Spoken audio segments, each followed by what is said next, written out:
नमस्कार, मैं मनीष स्वागत करता हूं आपको अपने इस यूट्यूब चैनल पे। दोस्तों, आज अपन लोग भारत की जो महत्वपूर्ण नदियां हैं उसके बारे में जो महत्वपूर्ण प्रश्न बनते हैं उसको देखने की कोशिश करेंगे। ठीक है, तो पहला क्वेश्चन है, पाल घाट एक प्रकार का दर्रा है। पूछा जा रहा है पाल घाट निम्न में से किसके मध्य से गुजरती है, या आप कह सकते हैं किसके मध्य स्थित है। तो देखिए, जो पाल घाट दर्रा इंडिया इस तरह से है, ठीक है, साउथ में इंडिया इस तरह से, यहाँ पे एक अन्नामलाई पर्वत है और यहीं पे एक नीलगिरी पर्वत है। तो अन्नामलाई और नीलगिरी के बीच से होके ये पाल घाट गुजरती है। अब याद कैसे करेंगे, क्योंकि यहाँ पे देखिएगा सभी साउथ के ही पहाड़ियाँ दी रहेगी। नीलगिरी एक है, एक कार्डमम पहाड़ी है, एक अन्नामलाई है, एक पालनी पहाड़ी है। तो चार जो पहाड़ी है उससे आपको कंफ्यूज किया जा सकता है। ऑप्शन देखिए, जैसा कि यहाँ पे आप देख सकते हैं कि ऑप्शन में कितना सटा सटा सा दे रखा है। कार्डमम भी है, जो कि आपके पूछा जाता है प्रश्न कि सबसे लास्ट में भारत की कौन सी पहाड़ी है, यानी कि साउथ की बात कर रहा है, सबसे साउथ में भारत की कार्डमम पहाड़ी है। ठीक है, सबसे ऊंचा पहाड़ी अगर साउथ की बात करें तो अन्नामलाई है। ठीक है, तो नीलगिरी और अन्नामलाई के बीच ये पाल घाट दर्रा है। याद कैसे करेंगे, देखिए, अगर कोई मतलब कि गिरता है, गिरी मतलब कि गिरता है, तो उसको पालना है। कैसे? उसको मलाई वगैरह खिला के पालेंगे। अगर कोई छत पर से गिर गया या कहीं ऊंचे से गिर गया तो उसको अगर हम पालेंगे तो क्या करेंगे, उसको हम मलाई वगैरह खिलाएंगे। तो इस तरह से याद रखेंगे, पाल, यहाँ पाल एक आ जाएगा, फिर गिर गया तो उसको मलाई खिलाएं। ठीक है, इस तरह से हम याद रखेंगे। जो पाल घाट दर्रा है वो नीलगिरी और अन्नामलाई पहाड़ी के बीच से होकर गुजरती है। अगला क्वेश्चन है, सुंदरबन डेल्टा कौन सी नदी बनाती है। देखिए, जो सुंदरबन डेल्टा है वो इधर देखिएगा, ये आपका इंडिया है। ठीक है, इधर थोड़ा सा, फिर ये इस तरह से। तो ये देखिए, इधर से कौन आती है नदी, गंगा आती है, और इधर से ब्रह्मपुत्र नदी आती है। तो दोनों मिलके बनाते हैं कौन सा, सुंदरबन डेल्टा। तो अगर देखिए ऑप्शन क्या क्या दे रखा है कि सिर्फ गंगा दे रखा है, सिर्फ ब्रह्मपुत्र दे रखा है, गंगा ब्रह्मपुत्र, तो दोनों मिलके बनाती है। कंफ्यूज नहीं होना है कि सुंदरबन जो डेल्टा है वो सिर्फ गंगा बनाती है। सुंदरबन डेल्टा है वो गंगा और ब्रह्मपुत्र दोनों मिलकर बनाती है। अगला क्वेश्चन देख लेते हैं, सिंधु नदी की लंबाई उतनी है जितना ब्रह्मपुत्र की।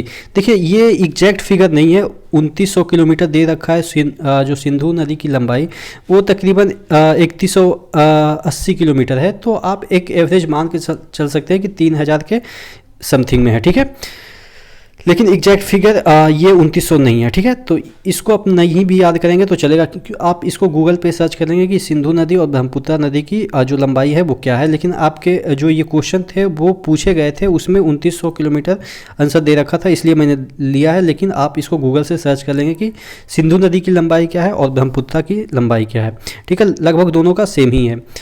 निम्न में से कौन सी नदी दक्षिण की ओर प्रवाहित होती है। देखिए, जितने भी नदियाँ होती है, सॉरी, यहाँ से दक्षिण से उत्तर की ओर प्रवाहित होती है, वो ज़्यादातर देखिए यहाँ पे अगर साउथ इंडिया की बात करें तो कुछ नदी इधर बहती है और कुछ नदी इस तरह से बहती है। यहाँ पे ऊंचा है, ठीक है, ये जो एरिया है ऊंचा है, तो इससे इधर बहती है कुछ नदी, तो कुछ इस तरह बहती है। ठीक है, लेकिन यहाँ से जो कुछ नदी है वो ऊपर की ओर बहती है, ऊपर की ओर कुछ नदी बहती है, जैसे सोन वगैरह हो गया, वो ऊपर की ओर बहती है।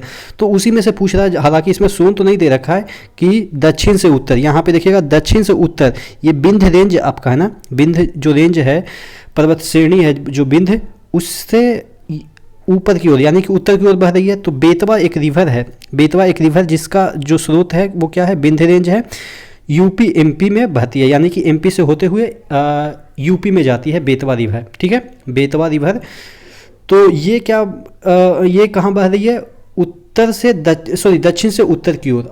आपके सोन नदी भी अमरकंटक से जो निकलती है वो भी उत्तर से दक्षिण की ओर बहती है। तो आपसे ये प्रश्न पूछा जा सकता है कि निम्न में से कौन सी नदी उत्तर से दक्षिण से उत्तर की ओर बहती है, सॉरी, दक्षिण से उत्तर की ओर। तो सोन नदी भी बहती है और बेतवा भी बहती है। ठीक है, इस तरह से याद रख सकते हैं कि जो कोई बेताब रहते हैं वो उल्टा ही डायरेक्शन में जाते हैं। आप देखेंगे कि बहुत कम नदियां हैं जो कि दक्षिण से उत्तर की ओर जाती है, ज़्यादातर उत्तर से दक्षिण की ओर इस तरह से बहती है। गंगा, यमुना, जितने भी नदियां हैं वो उत्तर से दक्षिण की ओर बहती है, लेकिन कुछ ऐसी नदी हैं जो कि दक्षिण से उत्तर बहती है, जैसे सोन और आपके ये क्या हो गया, आपके बेतवा। ठीक है, अगला देख लेते हैं, एक मिनट। अगला है तवा किसकी सहायक नदी है? देखिए तवा, मैंने इसको याद आपको करवाया था कि जो तवा है वो अगर बदला अगर काम करते हैं, अगर आप हस्बैंड हैं नामर्द वाला काम करते हैं तो तवा से आपकी बीवी मारेगी, तो नामर्द यानी कि नर्मदा। ठीक है, तवा किसकी सहायक नदी है? नर्मदा की। इस तरह से मैंने आपको कई बार इसको याद करवाया था। कौन सी नदी प्रारंभ में अरुण नदी के नाम से जानी जाती थी? ठीक है, अरुण नदी जो नाम था वो कोसी का था। ठीक है, कोसी को आपको पता है कि ये काफ़ी विध्वंसक नदी है, ये हमेशा अपना जो दिशा है वो बदल देती है, ये बिहार का शोक कहलाती है। ठीक है, इसके बारे में तो आपको पता ही होगा। याद कैसे करेंगे? देखिए अरुण एक दिलवाले मूवी है, उसमें जो अरुण है एक कैरेक्टर है अजय देवगन का, तो उसको वो हमेशा कोसते रहता है। किसको? मतलब कि ये जो विलेन होते हैं उसको। इस तरह से याद रख सकते हैं, जो कोसी नदी को ही अरुण कहा जाता था। ठीक है, कौन सी नदी एस्चुरी बनाती है? यानी कि नदी मुख जिसको कहते हैं, एस्चुरी को हिंदी में नदमुख बोल सकते हैं। ठीक है, तो देखिए जो आपके इधर पश्चिम की ओर बहती है ज़्यादातर नदियाँ, वो आपके एस्चुरी बनाती है यानी कि नदमुख बनाती है। जैसे आपके नर्मदा पश्चिम की ओर बहती है, तापी ये भी पश्चिम की ओर बहती है, मांडवी जो कि आपके गोवा की एक महत्वपूर्ण नदी है, तो ये भी आपके पश्चिम की ओर बहती है। तो ये सभी जो नदियां हैं वो एस्चुरी बनाती है, और इधर जो बहती है वो आपके डेल्टा बनाती है। ठीक है, तो ध्यान रखिएगा। अगला देख लेते हैं, क्षिप्रा जो नदी है किसकी सहायक नदी है? देखिए अगर कोई छिपना चाहता है तो वो कहाँ पे चला जाता है? कंबल में। ठीक है, इस तरह से याद रखेंगे कि क्षिप्रा नदी कंबल में। ठीक है, चंबल को हम याद रखेंगे, चंबल को कंबल से, कि कोई छिपता है तो कंबल में चला जाता है। तो आशा करते हैं थोड़ा छोटा सेशन था लेकिन काफ़ी इंपॉर्टेंट क्वेश्चन थे इसमें। ये सब क्वेश्चन ज्योग्राफी के पूछे जाते हैं जो नदियां हैं उससे रिलेटेड। ठीक है, तो आशा करते हैं चीज़ें याद हो गई होगी। तो नेक्स्ट वीडियो में नेक्स्ट अपडेट के साथ मिलते हैं, तब तक के लिए धन्यवाद।